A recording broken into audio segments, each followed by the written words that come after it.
आप सभी का अभिवादन। स्नातक द्वितीय वर्ष के पाठ्यक्रम के अंतर्गत हम छंदों का परिचय प्राप्त कर रहे हैं और राजर्षि भर्तृहरि मत्स्य विश्वविद्यालय के स्नातक द्वितीय वर्ष के पाठ्यक्रम के अंतर्गत आज हम जो दिए गए छंद हैं उनमें से अंतिम छंद सृगधरा छंद का अध्ययन करेंगे। यद्यपि छंदों की बहुत बड़ी श्रृंखला है संस्कृत साहित्य में, अनेकानेक छंदों का प्रयोग किया गया है, लेकिन आप यहाँ पाठ्यक्रम में निर्धारित जो 11 छंद हैं उन छंदों का हमें अध्ययन करना है। तत्संबद्ध वीडियो ही बनाए गए हैं, तो 10 छंद अभी तक पढ़ चुके हैं और आज हम ये जो अंतिम छंद है सृगधरा, इसका अध्ययन करेंगे।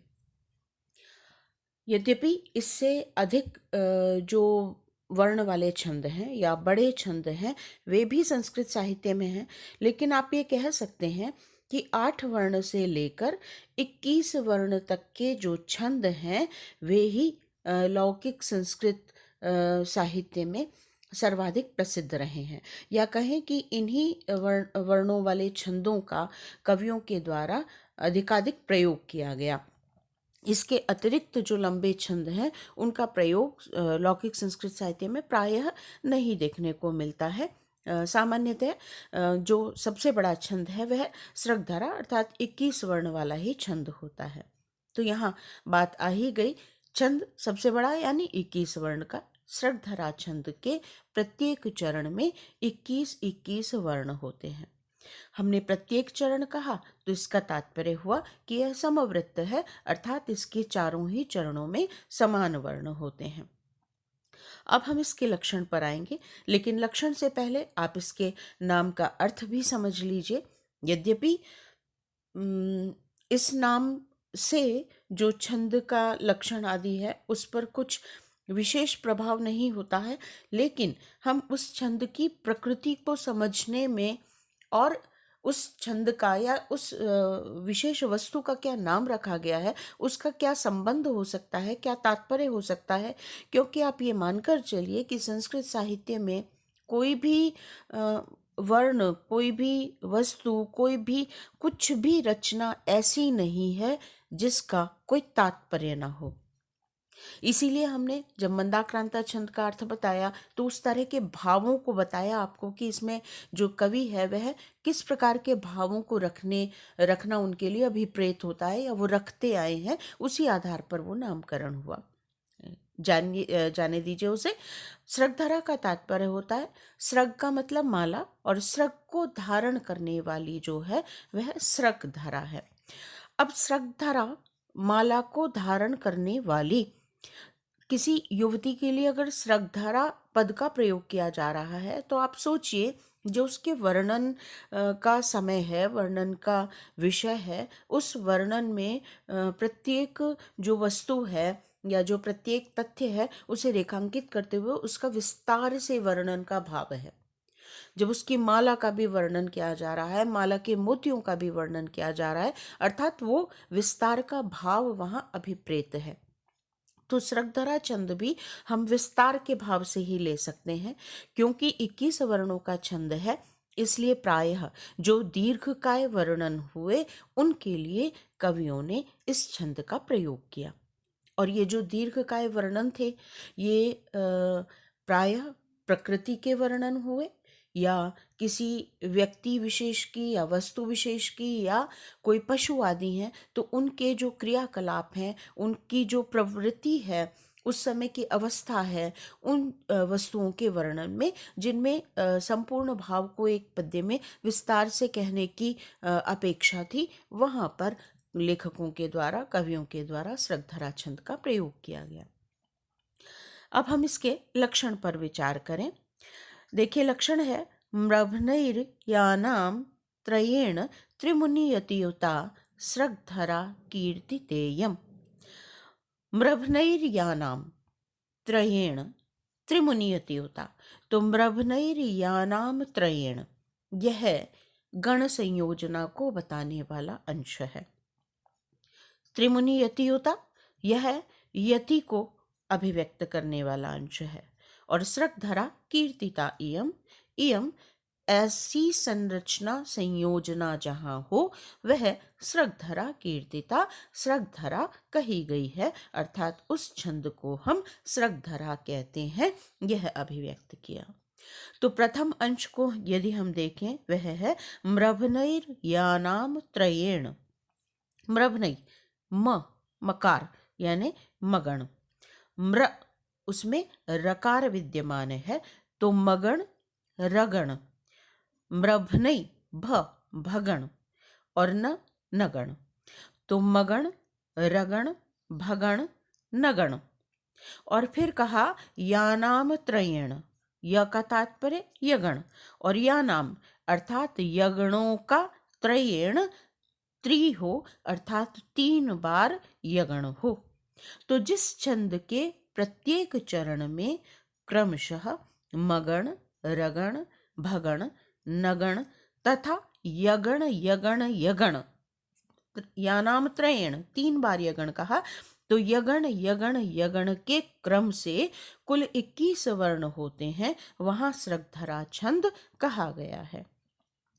मगण पहला गण, रगण दूसरा, भगण तीसरा, नगण चौथा और यगणों के 3 गण, यगण के त्रय अर्थात 3 बार यगण, तो यगण 5, यगण 6 और यगण 7, कुल 7 गणों की संरचना है और प्रत्येक गण में 3 वर्ण, तो 7 गुणा 3 कुल मिलाकर 21 वर्ण प्रत्येक चरण में होंगे। यह रही गण संयोजना। अब कहते हैं त्रिमुनि यतियुता। मैंने पहले भी आपको बताया संकेत रूप में कहा जाता है, तो यहाँ संकेत है मुनि, मुनि अर्थात ऋषि, और ऋषि की संख्या हमारे यहाँ पर 7 कही गई है। आपने हमेशा सुना ही होगा सप्तऋषि हैं, 7 ऋषि हैं। समस्त जो अपनी मानवीय परंपरा है, मानव परंपरा है, उनमें जो ऋषि हैं वे ऋषि ही हमारे पूर्वज कहे गए हैं, अर्थात प्रत्येक ऋषि से उसकी संतति के रूप में जो मनुष्य जाति है उसका जन्म हुआ। इसीलिए आप प्रायः जब भी कोई पूजा विधान या कर्म करते हैं ऐसा, तो उसमें आपने देखा होगा कि जो यजमान है उससे उसका ऋषि गोत्र पूछा जाता है, अर्थात वह किस ऋषि की संतानों के रूप में यहाँ धराधाम पर है। तो यह ऋषि गोत्र जो है, इन्हीं सप्तर्षियों से हमारी संपूर्ण जो मनुष्य जाति है उसका जो प्रवर्तन है वह कहा गया है। तो कुल मिलाकर ऋषि हैं 7 और 7 ऋषि 3 बार आए ऐसी यति जहां पर हो, ऐसी यति से युक्त हो, अर्थात प्रत्येक 7वें वर्ण पर जब यति होगी तो 3 बार सप्त की संख्या आएगी, 7 की संख्या आएगी।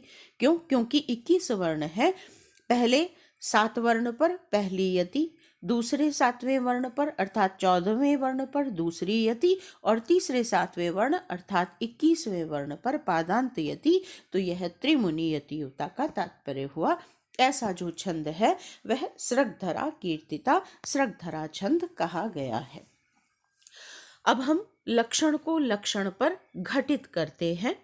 हमने प्रत्येक छंद के समय ऐसा किया है। क्यों? क्योंकि वह लक्षण ही उचित नहीं है यदि स्वयं लक्षण उस पर घटित नहीं होता। और यही संस्कृत साहित्य की विशेषता भी है कि जिस लक्षण को हम कह रहे हैं उस लक्षण को उस पंक्ति पर घटित होना ही चाहिए। यह इस रूप में अभिव्यक्त किया गया छंद के आचार्यों के द्वारा। तो यहाँ लक्षण को लक्षण पर घटित करें, देखिए म्रभनैर यानाम, म इसके पश्चात भकार है, भ है जो कि व्यंजन मात्र है, तो संयुक्त वर्ण हुआ, वह मकार को गुरु करेगा। नई यह दीर्घ वर्ण है, गुरु होगा। और म्रभनैर यानाम, तो रकार जो है वह भी नई को दीर्घ करेगा, या स्वयं में दीर्घ है इसलिए गुरु हुआ। तो प्रथम 3 गुरु हुए और मगण का तात्पर्य हुआ गुरु गुरु गुरु, तो यह मगण हुआ। नाम अनुस्वार युक्त है, गुरु होगा। त्रयेण का जो त और र संयुक्त वर्ण है यह भी गुरु करेगा नाम को। त्र यह ह्रस्व है इसलिए लघु होगा, और यह गुरु दीर्घ है इसलिए गुरु होगा। तो गुरु, लघु, गुरु, यह रगण का वाचक हुआ। रगण का क्या है संकेत? गुरु, लघु, गुरु। ण, यद्यपि ह्रस्व है लेकिन त्रि, जो त्रि में संयुक्त वर्ण है तर, उनके कारण न दीर्घ होगा। तो यह दीर्घ हुआ अर्थात गुरु हुआ। त्रि ह्रस्व है, लघु होगा। मु ह्रस्व है, लघु होगा। तो गुरु, लघु, लघु, यह हो गया। बीच में लिखा हुआ नहीं है, मगण रगण के पश्चात भगण आना था। अच्छा, यहाँ इनका क्रम बदल गया है। नगण इस स्थान पर होना चाहिए और भगण इस स्थान पर। कुल मिलाकर भगण। भगण का वाचक है गुरु, लघु, लघु, और यह हमारा गुरु, लघु, लघु का चिन्ह है। नी ह्रस्व है, य ह्रस्व है, ति ह्रस्व है। तो ये लघु, लघु, लघु, यह हो गया नगण। यु, यह ह्रस्व है, लघु लगेगा, और ता दीर्घ है, गुरु होगा। सृगधरा में स्र जो है वह स और र का संयोग है, इसलिए यह भी ता को दीर्घ करेगा। तो यहाँ गुरु हुआ, और स्र जो है वह यद्यपि ह्रस्व हुआ लेकिन आगे ग जो है वह इस स्र को दीर्घ करेगा। तो यह लघु, गुरु, गुरु, यह यगण का वाचक है। लघु, गुरु, गुरु, तो यहाँ पर यगण हुआ, पहला यगण। ध ह्रस्व है, लघु होगा। रा दीर्घ है, गुरु होगा।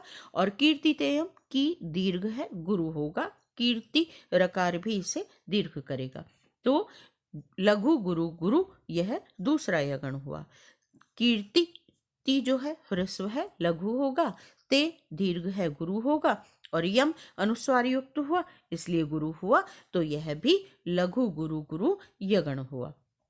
तो मगण, रगण, भगण, नगण 4, और यगण, यगण, यगण 4 और 3 7, कुल 7 गणों की संयोजना हुई। तो 7 गुणा 3 21 वर्ण वाला यह छंद हुआ। यह लक्षण लक्षण पर पूर्णतः घटित होता है। ठीक है, अब हम इसका उदाहरण देखते हैं।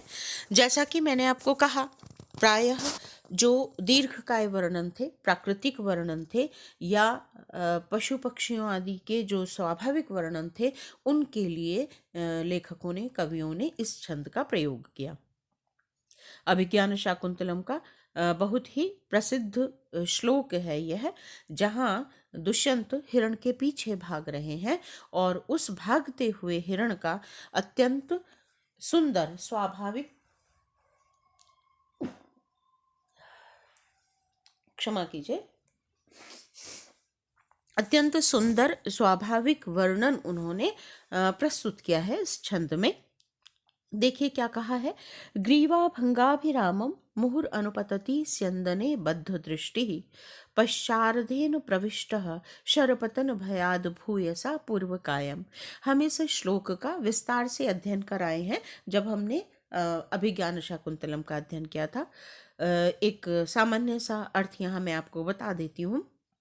यद्यपि सामान्य अर्थ बताने में जो लेखक का भाव है वह स्पष्ट नहीं होता, लेकिन हम बहुत विस्तार नहीं कर सकते हर स्थान पर, इसलिए आप इसे सामान्य रूप से समझिए कि जब हिरण भाग रहा है तो वह भागते भागते भय के कारण पीछे घूम घूम कर देखता है कि रथ कितना दूर रह गया है मुझसे, अभी कहीं मुझे पकड़ ना ले। यह जो भय का भाव है उसके अंदर विद्यमान है। तो वह अपनी गर्दन को पुनः पुनः मोड़कर सुंदरता से देखता है, और मानो पीछे के भाग में शर लगने का उसको डर है, बाण लगने का। तो जब वह भागता है तो ऐसा लग रहा है मानो वह आगे के आधे भाग में उसका पीछे शरीर का पीछे का जो भाग है वह घुसता चला जा रहा है, जबकि यह अत्यंत स्वाभाविक आकृति है जब कोई पशु भागता है, क्योंकि वह आगे के पैरों को आगे रखता है और पीछे के पैरों को उठाता है, तो स्वभावतः उसका शरीर जो है वह आगे की ओर झुक जाता है।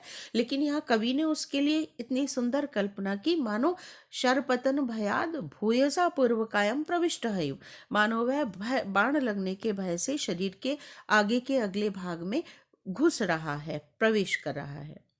क्योंकि वह घास की जुगाली कर रहा था तिनकों की, तो वो जो तिनके हैं वे परिश्रम के कारण भागते हुए मुख से जब सांस ले रहा है तो उससे तिनके गिर रहे हैं और वह उसके मार्ग को व्याप्त किए हुए हैं।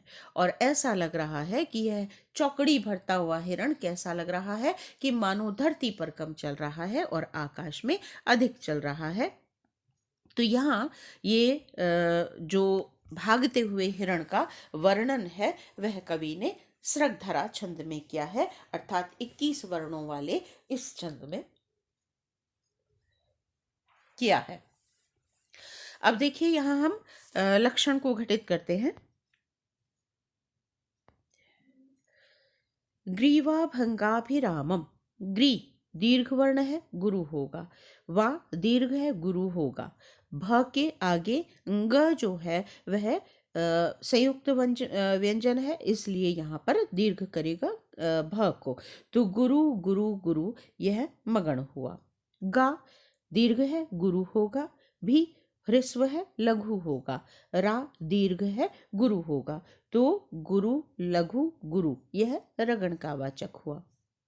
मम अनुस्वार युक्त है, गुरु होगा। मु हु ये दोनों ही ह्रस्व है, लघु होंगे, तो यह लघु गुरु लघु लघु भगण का वाचक हुआ। र नु और प यह तीनों वर्ण ह्रस्व है और लघु लघु लघु नगण का चिन्ह है। त ह्रस्व है, लघु होगा। ती यद्यपि ह्रस्व है लेकिन स जो व्यंजन है वह ती को दीर्घ करेगा। और इसी तरह से य यद्यपि ह्रस्व है किंतु न वर्ण जो है वह इसे दीर्घ करेगा। तो लघु गुरु और गुरु यह यगण का वाचक हुआ, पहला यगण। द ह्रस्व है, लघु होगा। ने दीर्घ है, गुरु होगा। ब यद्यपि ह्रस्व है लेकिन द वर्ण जो है हलंत वर्ण वह इसे गुरु करेगा। तो लघु गुरु गुरु यह पुनः यगण हुआ। ध ह्रस्व है, लघु होगा। द्रि यद्यपि ह्रस्व है लेकिन शकार जो है वह इसे गुरु करेगा। और टिह यहाँ पर विसर्ग युक्त है, इसलिए लघु गुरु लघु लघु गुरु गुरु यह पुनः यगण का वाचक हुआ। तो मगण रगण भगण नगण यगण यगण यगण 7 गण है यहाँ और 21 वर्ण है। तो यह सृगधरा छंद का लक्षण घटित होता है। अगली पंक्ति देखिए, पश्चार्धेन। प ह्रस्व है किंतु श इसे गुरु करेगा। चा गुरु है, रकार भी इसे गुरु करेगा और धे जो है वह स्वयं में दीर्घ है इसलिए गुरु होगा। तो गुरु गुरु गुरु यह मगण हुआ। न ह्रस्व है किंतु प्रविष्ट में प और र का जो संयोजन है वह नकार को दीर्घ करेगा, तो यहाँ गुरु हुआ। और प्र जो है वह ह्रस्व हुआ तो लघु हुआ। वी यद्यपि ह्रस्व है लेकिन शकार इसको दीर्घ कर देगा, तो यहाँ गुरु होगा। गुरु लघु गुरु यह रगण हुआ। टह विसर्ग युक्त है, गुरु होगा। श और र दोनों ही ह्रस्व है इसलिए लघु होंगे, तो यह हुआ गुरु लघु लघु भगण का वाचक। पतन प त और न ये तीनों ही ह्रस्व है, लघु होंगे और इसलिए यह नगण हुआ। भ ह्रस्व है, लघु होगा। या दीर्घ है, गुरु होगा। द भी इसे गुरु करेगा और भू यह पुनः दीर्घ है, गुरु होगा। तो लघु गुरु गुरु यगण हुआ। य ह्रस्व है, लघु होगा। सा दीर्घ है, गुरु होगा। पू दीर्घ है, गुरु होगा और पूर्व में रकार भी इसे गुरु करेगा, तो लघु गुरु गुरु यगण हुआ। व ह्रस्व है, लघु होगा। का दीर्घ है, गुरु होगा और यम अनुस्वार युक्त है, यह भी दीर्घ होगा अर्थात गुरु होगा। तो यगण यगण यगण 3 बार हुआ। मगण रगण भगण नगण यगण यगण यह भी हुआ। सृगधरा छंद का जो लक्षण है वह यहाँ घटित हुआ। अब तीसरी और चौथी जो पंक्ति है उसे भी हम देख लेते हैं। दर्भैर अर्धावलीढ़ै श्रम विव्रत मुख भृंश भी कीर्ण वर्तमा। द ह्रस्व है किंतु दर्भई जो रकार है वह इसे गुरु करेगा। भई दीर्घ है, गुरु होगा। र यद्यपि ह्रस्व है लेकिन इसके पश्चात पुनः जो र है वह इसे गुरु करेगा। दर्भैर अर्धावलीढ़ै, तो यहाँ पर ये हुआ गुरु गुरु गुरु। यह मगण का वाचक हुआ। धा दीर्घ है, गुरु होगा। व जो है ह्रस्व है, लघु होगा। और ली दीर्घ है, गुरु होगा। तो यह गुरु लघु गुरु, यह हुआ रगण। ढही दीर्घ है, विसर्ग युक्त भी है, गुरु होगा। और श्रम का जो श और र का संयोजन है वह भी इसे गुरु करेगा। और श्र स्वयं में ह्रस्व हुआ तो लघु होगा, और म भी ह्रस्व है, लघु होगा। गुरु लघु लघु, यह भगण का वाचक हुआ। वि वृ त तीनों ही ह्रस्व वर्ण है, इसलिए ये लघु लघु लघु नगण का वाचक हुआ। यहाँ तक ये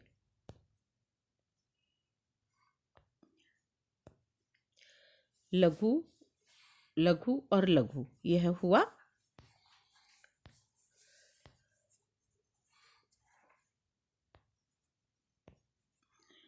नगण। मु ह्रस्व है, लघु होगा। ख यद्यपि ह्रस्व है, लेकिन भ्रंश में भ और र का जो संयोजन है वह ख को दीर्घ करेगा। और भ्रंश में भ्रम जो है वह अनुस्वार संयुक्त है, इसलिए गुरु होगा। तो लघु गुरु और गुरु, यह यगण का वाचक हुआ। शी ह्रस्व है, लघु होगा। भी विसर्गयुक्त है, गुरु होगा। और की दीर्घ है, गुरु होगा। कीर्ण जो र है वह भी से गुरु करेगा, तो लघु गुरु गुरु, यह पुनः यगण हुआ। ण ह्रस्व है, लघु होगा। व के पश्चात तकार व्यंजन युक्त संयुक्त वर्ण, वह इसे गुरु करेगा। और माँ जो है वह भी तकार और रकार दोनों व को दीर्घ करेंगे, और माँ जो है गुरु है, इसलिए दीर्घ होगा। तो यह पुनः यगण हुआ। मगण रगण भगण नगण यगण यगण यगण, यह कुल 21 वर्ण हुए और 7 गण हुए, इसलिए यह सृगधरा छंद हुआ। प इसके पश्चात शकार है, वह प को गुरु करेगा। यो दीर्घ है, गुरु होगा। द यद्यपि ह्रस्व है, लेकिन ग्र में ग और र का संयोजन है, वह द को दीर्घ करेगा, अर्थात गुरु करेगा। तो गुरु गुरु गुरु मगण हुआ। ग्र यद्यपि ह्रस्व है, लेकिन प्लू आगे पकार हलंत यहाँ पर है, इसलिए वह ग्र को दीर्घ करेगा, गुरु होगा। लू ह्रस्व है, लघु होगा। त के पश्चात तकार है, वह पुनः त को दीर्घ करेगा, तो गुरु लघु गुरु, यह हुआ रगण। वा दीर्घ है, गुरु होगा। द भी से दीर्घ करेगा। और वी और य दोनों ही लघु लघु हैं, तो यहाँ पर गुरु लघु लघु, यह भगण हुआ। फिर यहाँ ती ब और हु, ये तीनों ही ह्रस्व हैं, इसलिए ये लघु लघु लघु होंगे, तो यह नगण हुआ। त जो है ह्रस्व है, लघु होगा। रम यह अनुस्वार से युक्त है, गुरु होगा। और सकार भी इसे गुरु करेगा। और तो जो है वह दीर्घ है, इसलिए गुरु होगा, तो लघु गुरु गुरु, यह यगण हुआ। क ह्रस्व है, लघु होगा। मु यद्यपि ह्रस्व है, लेकिन व और र दोनों ही इसे गुरु करेंगे। और याम दीर्घ भी है और अनुस्वार युक्त भी है, इसलिए यह गुरु होगा, तो लघु गुरु गुरु यगण हुआ। प्रयाति प्र का जो रकार है, प और र का संयोजन, वह भी या को दीर्घ करेगा, किंतु प्र स्वयं में ह्रस्व रहेगा, तो लघु होगा। या दीर्घ है, गुरु होगा। और ती जो है वह अंतिम वर्ण है, इसलिए हमारे पास स्वतंत्रता है इसे दीर्घ करने की, तो हम गुरु कर देंगे इसको, और यह लघु गुरु गुरु पुनः यगण हो जाता है। तो मगण रगण भगण नगण यगण यगण, यह भी म्रभनैर्यानाम त्रयेण त्रिमुनियतियुता सृगधरा कीर्तितेयम, तो इयम सृगधरा कीर्तिता, यह सृगधरा छंद का लक्षण सिद्ध हो जाता है। तो आप इसका लक्षण और उदाहरण याद कीजिए। और द्वितीय वर्ष के पाठ्यक्रम में छंदों का परिचय यहाँ समाप्त हो जाता है। अगले व्याख्यान में हम अलंकार आदि का अध्ययन करेंगे। तब तक के लिए धन्यवाद।